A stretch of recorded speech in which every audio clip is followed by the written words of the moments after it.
Chicken marinate செய்யும் போது ஒரு பெரிய சந்தேகம் வரும். மேரினேட் செய்த சிக்கன் வெளியில வச்சிருக்கலாமா அல்லது ஃப்ரிட்ஜ்ல வைக்கணுமா? சிலர் வெளியில தான் மேரினேட் செய்வாங்க, ஆனா சில ஃப்ரிட்ஜ்ல தான் வைக்கணும்னு சொல்லுவாங்க. அப்படின்னா உண்மையில எது சரி? இப்ப பாப்போம். ஷார்ட் ஆன்சர் என்னன்னா, சிக்கன் மேரினேட் செய்தால் அதை வெளியில் வைக்க கூடாது.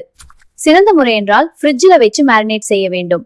ஏனெனில் இது பாக்டீரியா வளர்வதை தடுக்க உதவும்.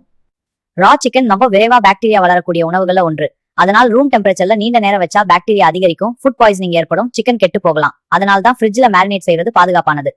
சிக்கன் மேரினேட் செய்ய நேரம் ரொம்ப முக்கியம். சாதாரணமா 30 நிமிஷத்துல மேரினேட் செய்தாலும் போதும். ஆனா சுவை அதிகமா வர 2 முதல் 4 மணி நேரம் மேரினேட் செய்யலாம். ஆனா அது ஃப்ரிட்ஜ்ல இருந்தால் மட்டும் பாதுகாப்பானது. சிக்கன் மேரினேட் செய்து ஃப்ரீசர் வைக்கலாம், ஆனால் அது பொதுவாக லேட்டர் குக்கிங்காக பயன்படுத்தப்படும். சமைக்க போகும் நேரத்தில் ஃப்ரிட்ஜில் தா செய்து பயன்படுத்த வேண்டும். சிக்கன் மேரினேட் செய்ய சில முக்கிய டிப்ஸ் இருக்கேன். சிக்கன் நல்லா கழுவணும். கர்ட் அல்லது லெமன் சேர்த்தா சுவை அதிகம். ஜிஞ்சர் கார்லிக் பேஸ்ட் நல்ல ஃபிளேவர் தரும். சால்ட் இறுதியில சேர்த்தா நல்லது. இந்த மாதிரி மேரினேட் எல்லாம் சிக்கன் ரொம்ப சுவையா இருக்கும். அதனால் சிக்கன் மேரினேட் செய்தால் வெளியில வைக்காம ஃப்ரிட்ஜ்ல வைப்பது மிகவும் பாதுகாப்பானது. 30 நிமிஷம் முதல் 4 மணி நேரம் வரை மேரினேட் செய்தால் சிக்கன் சுவையாகவும் மென்மையாகவும் இருக்கும்.